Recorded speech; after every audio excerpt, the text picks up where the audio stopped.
Hello students, welcome to you DLK Biology Smart Class and I am DL Kumar, Biology faculty. Please like, share my videos and subscribe my channel. Today we discuss structure of anther.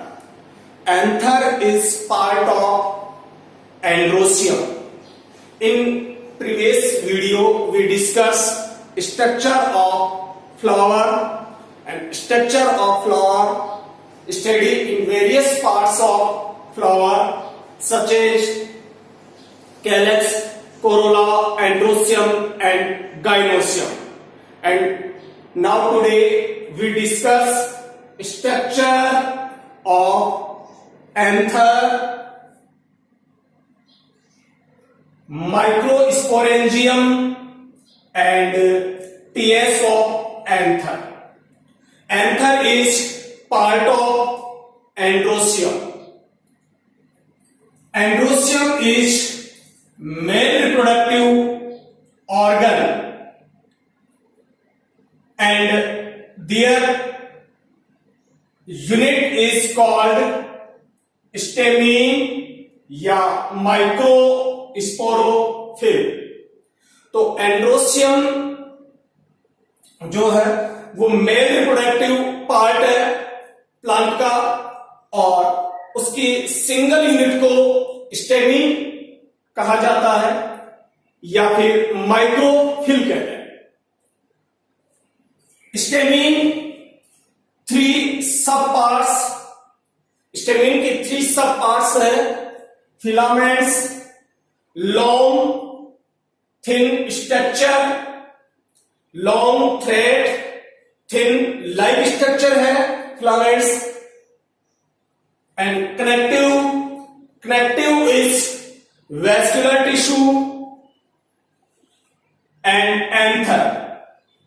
Stamen is three sub parts of filaments, connective and anther. Anther is main parts of stamen. So anther is main part of stamen. It is reproductive part and node-like structure. Anther is a reproductive part of androecium and it is node-like structure. Three types of anther present in different plants. First of monosporangiate. See the diagram. This is monosporangiate. This is filament and this part one chamber. Monosporangiate. Microsporangium, only one microsporangium present and microsporangium present in many pollen grain. तो देखिए इसमें जो मोनोस्पोरेंजिएट जो होता है उसमें केवल एक माइक्रोस्पोरेंजियम प्रेजेंट होती है और उसमें अनेक माइक्रोस्पोर उपस्थित होते हैं. मोनोस्पोरेंजिएट एंथर प्रेजेंट इन जो पैरासिटिक प्लांट होते हैं, पैरासिटिक उनमें प्रेजेंट होती है. तो पैरासिटिक प्लांट्स में मोनोस्पोरेंजिएट प्रकार का एंथर प्रेजेंट होगा. एंड बाइस्पोरेंजिएट, जो बाइस्पोरेंजिएट होते हैं उसमें इसकी जो ये कंडीशन है सेम कंडीशन है बट यहां two microsporangium present, two microsporangiate present and each microsporangium many pollen grain present. तो इसमें वन लो होगी और उसमें दो क्या होगी, माइक्रोस्पोरेंजियम होगी और प्रत्येक माइक्रोस्पोरेंजियम में अनेक पोलन ग्रेन प्रेजेंट होंगे, तो उसे अपन कहेंगे बाई स्पोरेंजिएट या इसे मोनोथिकस एंथर भी कहा जाता है। इस तरीके का जो एंथर है वो मालवेसी कुल के प्लांट्स में प्रेजेंट होता है।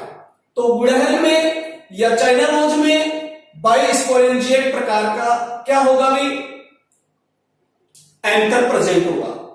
टेट्रा स्पोरेंजिएट इसे डाइथिकस एंथर भी कहते हैं। इस प्रकार की जो एंथर है इसमें 2 लोब होगी एंड 2 चेंबर प्रेजेंट होंगे and each chamber 2 microsporangium and total 4 microsporangium present. So this type of anther is called tetrasporangiate. इसे अपन डाइथिकस एंथर भी कहते हैं और इसमें 4 जो होगी माइक्रोस्पोरेंजियम होगी और each microsporangium present many pollen grain. And now today we discuss tetrasporangiate anther. हम आज जो पढ़ रहे हैं वो अनुप्रस्थ काट बात कर रहे हैं या टीएस सेक्शन देख रहे हैं इसका टेट्रास्पोरेंजिएट का. तो ट्रांसवर्स सेक्शन ऑफ डाइथिकस एंथर. इस सेक्शन के अपन इस तरीके से अगर टीएस काटते हैं तो हमें इस तरीके की स्ट्रक्चर दिखाई देती है और उसी की अपन स्ट्रक्चर बात करेंगे. तो today now discuss transverse section of डाइथिकस anther या टेट्रास्पोरेंजिएट एंथर. टेट्रास्पोरेंजिएट जो एंथर है उसका जो स्टडी अपन इन पॉइंट्स में करेंगे. First of point anther wall, sporangious tissue and pollen grain.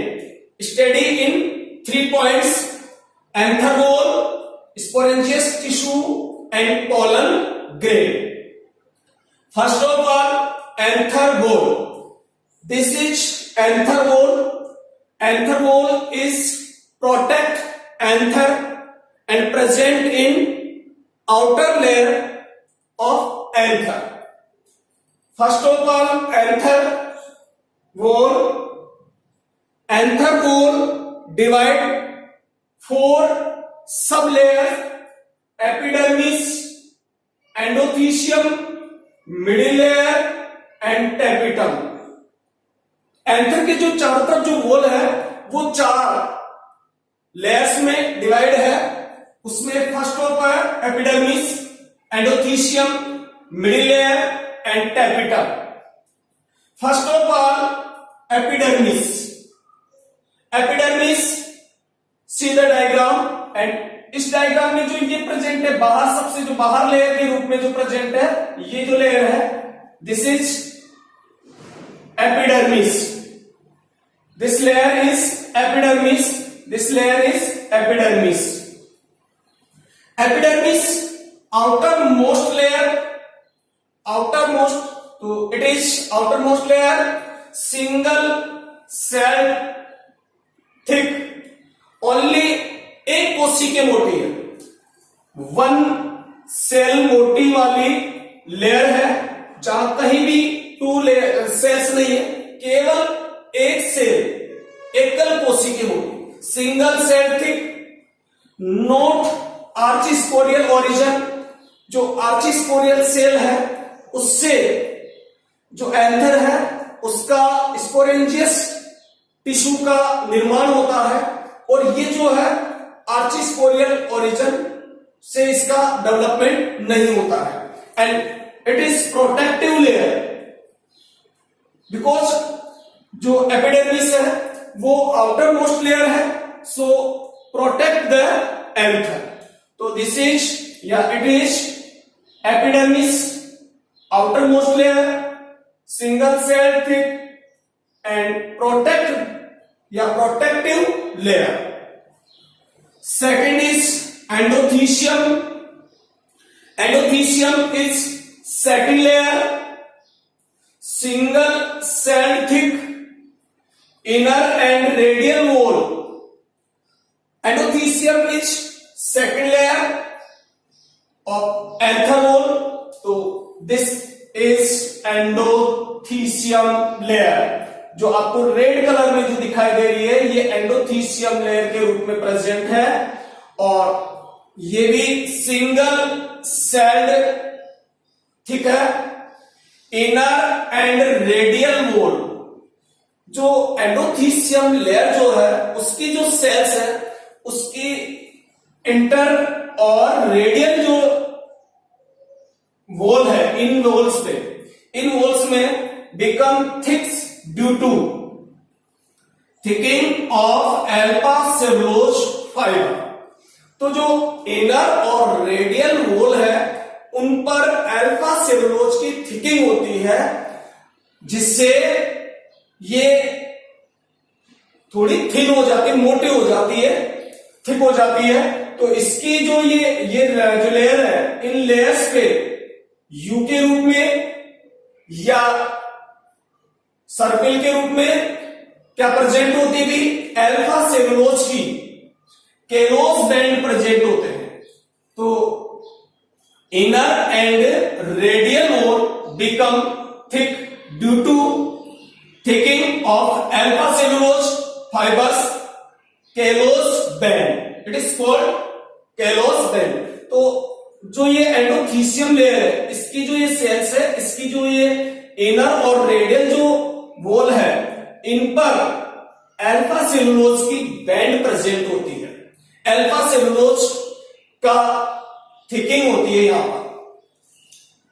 Fibrous thickening is you and spring shape. जो ये थिकिंग होगी वो यू शेप में या स्प्रिंग शेप में प्रेजेंट होती है।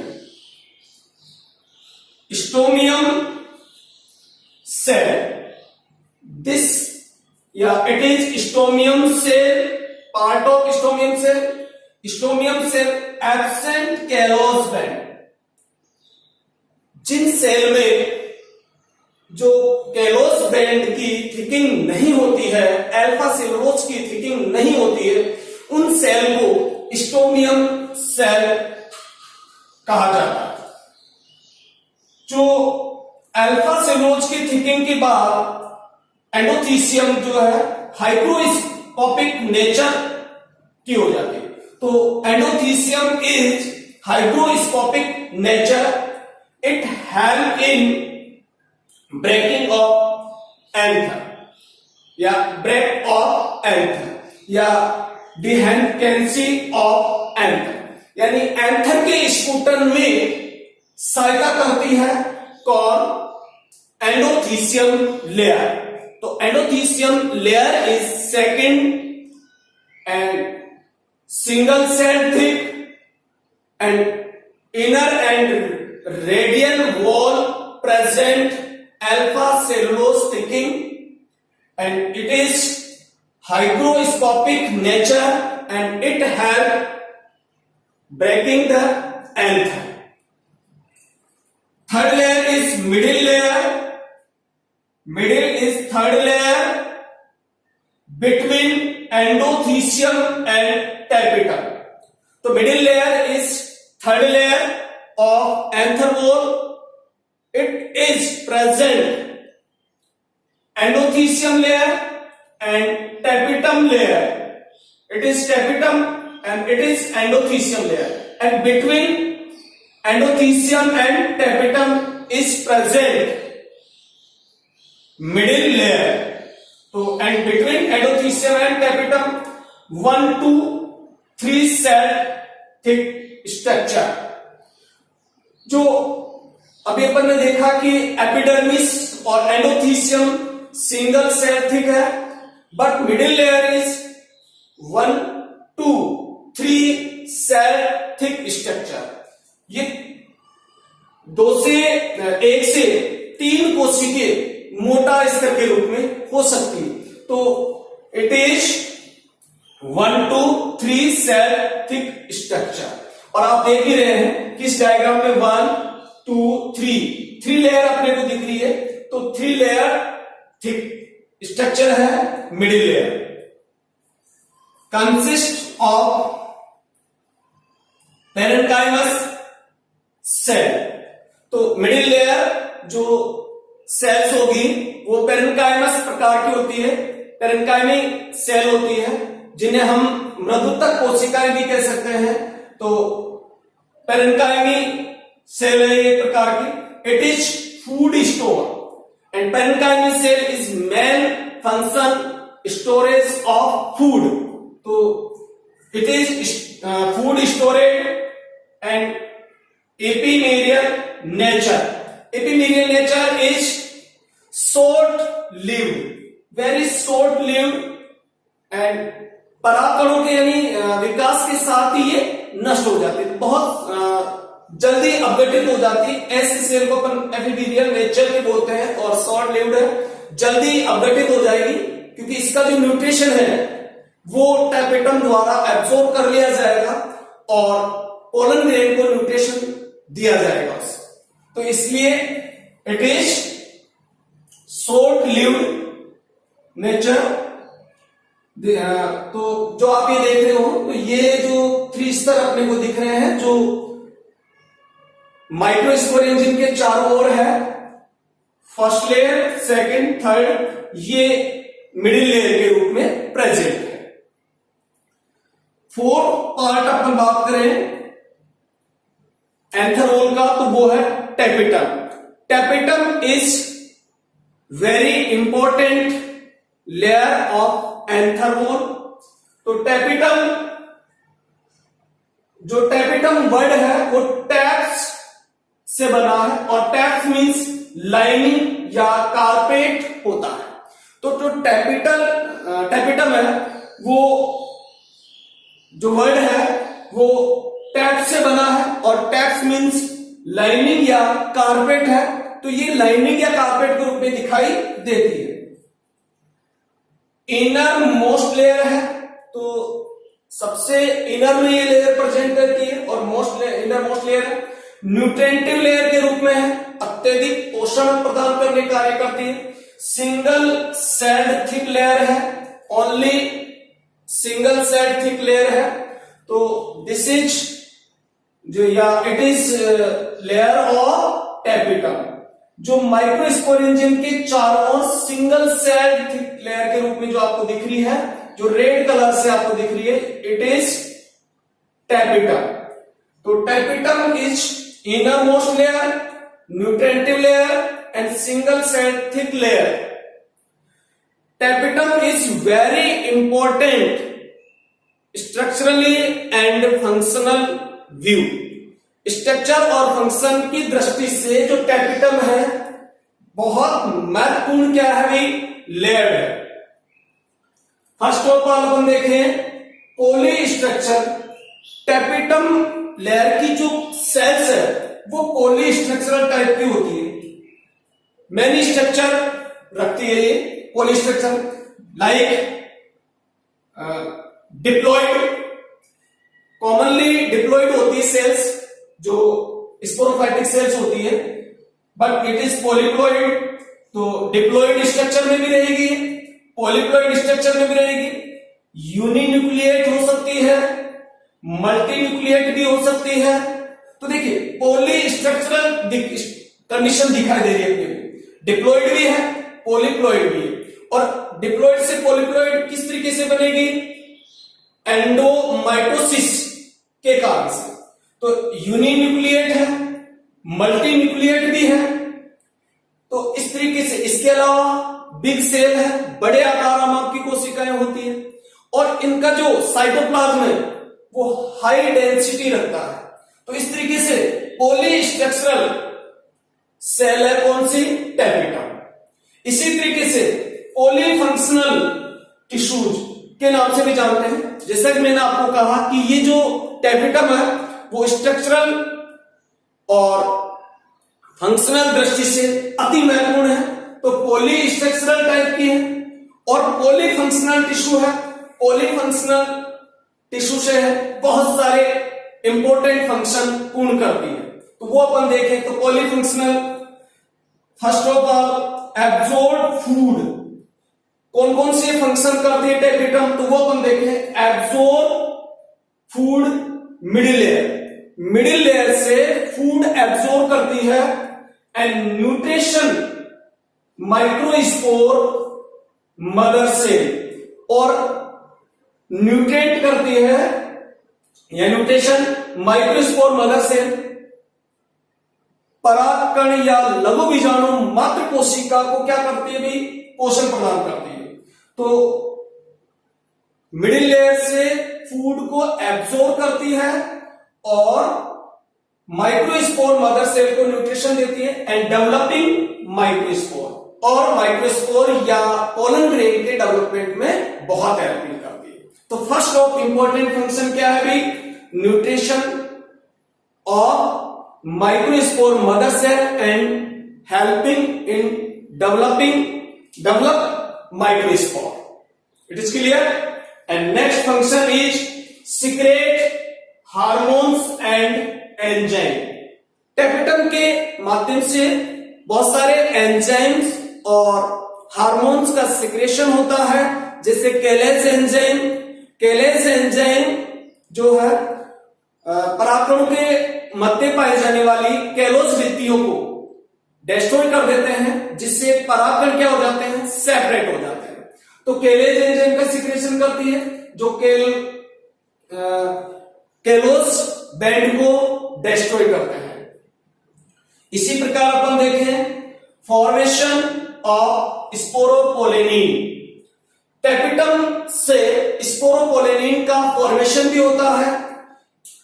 तो formation of sporopollenin and pollen kit materials, इसके अलावा मतलब sporopollenin and pollen kit material का फॉर्मेशन भी टेपिटम के द्वारा किया जाता है। अपन स्पोरोपोलेनिन देखें, स्पोरोपोलेनिन इज बायोपॉलीमर्स कैरोटिनोइड। कैरोटिनोइड के ऑक्सीडेशन से स्पोरोपोलेनिन का फॉर्मेशन होता है, और स्पोरोपोलेनिन जो है वो प्रोयूबिस बॉडीज के साथ मिलकर यूबिस बॉडी का फॉर्मेशन करता है, और यूबिस बॉडी जो है वो पोलन ग्रेन के आउटर जो लेयर है उसका निर्माण करता है। तो देखिए अपन देखें टेपिटम प्रोयूबिस बॉडीज, टेपिटम से प्रोयूबिस बॉडीज का सिक्रेशन होता है। Pro Ubisch bodies is lipid bodies. Sporopollenin, तो प्रोयूबिस बॉडीज स्पोरोपोलेनिन के साथ अटैच होकर, sporopollenin is biopolymers carotenoids, and carotenoid के ऑक्सीकरण से स्पोरोपोलेनिन बनता है। तो स्पोरोपोलेनिन और प्रोयूबिस बॉडीज अटैच होकर यूबिस बॉडीज बनाती है, या इसे अपन ऑर्बिक्यूल्स कहते हैं। जो यूबिस बॉडीज है वो enzyme of pollen grain, pollen grain के जो आउटर लेयर है उसका निर्माण करता है, जिसे अपन एग्जाइम कहते हैं।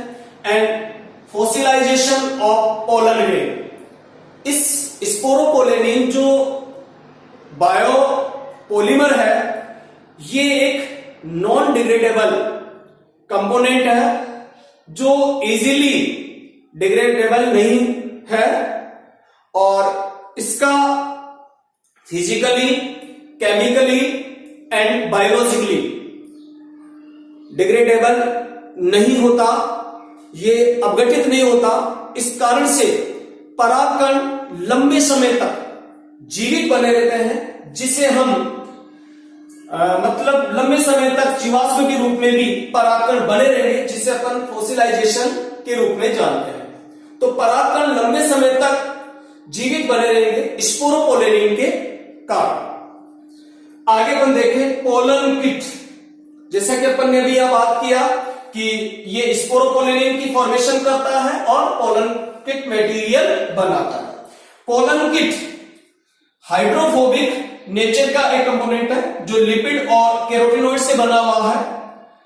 ये exine surface of pollen grain, जो पोलन ग्रेन की एक्साइन सरफेस पर प्रेजेंट होता है, एंड हेल्प इंसेक्ट पोलिनेशन, क्योंकि ये जो है पोलन किट, इसके कारण परागकण जो है वो चिपचिपे बन जाते हैं, जिससे इंसेक्ट पोलिनेशन में हेल्पिंग मिलती है। इसके अलावा protect pollen grain ultraviolet radiation, ultraviolet radiation से भी प्रोटेक्ट करती है कौन? Pollen kitt. तो pollen kitt is very important component. Pollen kitt जो कंपोनेंट है वो लिपिड एंड कैरोटिनॉइड है, एंड पोलन किट जो लेयर है उसके कारण परागकण जो है वो अल्ट्रावायलेट रेडिएशन से बच जाते हैं। तो ये थी भी tapetum, and tapetum it is tapetum layer. तो टेपिटम का अपन ने देखा कि स्ट्रक्चर की दृष्टि से and functionally very important role कर रही है टेपिटम, जिसमें पॉली स्ट्रक्चरल है ये एंड पॉली फंक्शनल है, जिसके द्वारा बहुत सारे इंपॉर्टेंट कार्य पूर्ण होते हैं। अब अपन बात करें टेपिटम 2 टाइप्स की है, उसमें फर्स्ट ऑफ ऑल है इन्वेसिव टेपिटम, या इसे एमेबोइड टेपिटम भी अपन कहते हैं, एंड सेकंड इज सिक्रेटरी, या इसे वेलुलर टेपिटम भी अपन कहते हैं। फर्स्ट ऑफ ऑल इन्वेसिव या एमेबोइड या पेरिप्लाज्मोडियल टेपिटम।